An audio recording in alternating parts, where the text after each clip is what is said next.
This was one of the projects that we came up with, bird bath. I don't quite know how the idea emerged, but it was this idea it would be lovely to fill the church with birdsong.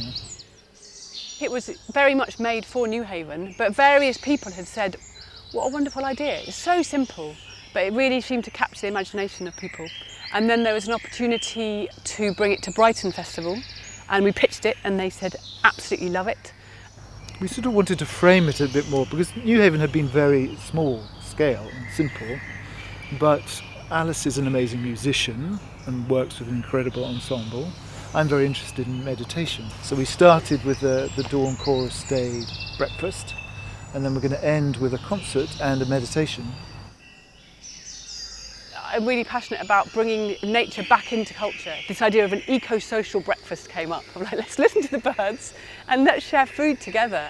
We created a breakfast here this morning for about 40 people in a banquet style down the centre of the church with a table laid with cloths and everything set out, and we like to serve people at the table so they get a full kind of experience, a really kind of generous experience.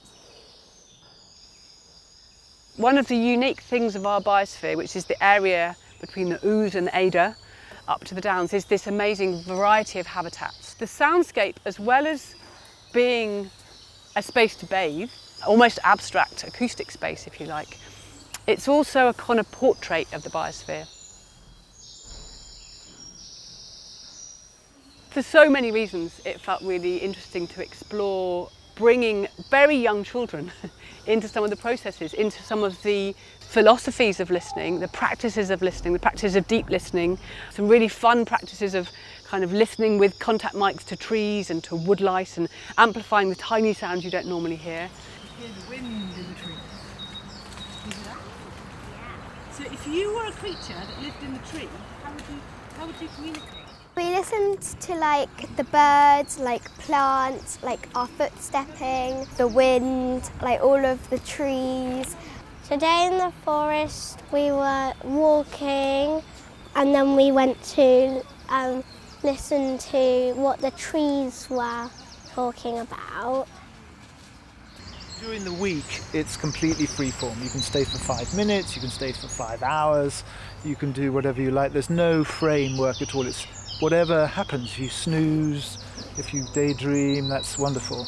And then the concert, of course, is a bit more structured in the sense that I'm going to be inviting us to meditate with the birds, and then Alice is going to invite us to play.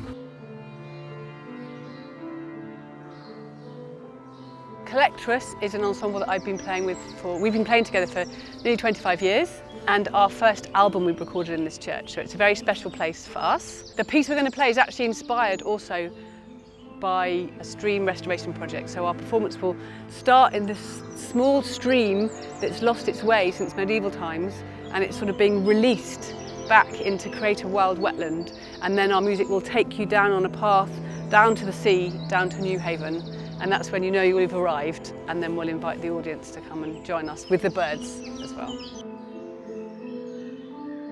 For me, in the core, it is about a space to relax and rest and to engage in a heightened way with natural sounds. A very gentle form of activism to resist capitalism, to resist extractivism, and just to sit and be and remember that nature is culture, not to conceptualise, not to theorise, but just to feel that we are really part of nature and to remember our place in the wider patterns of life.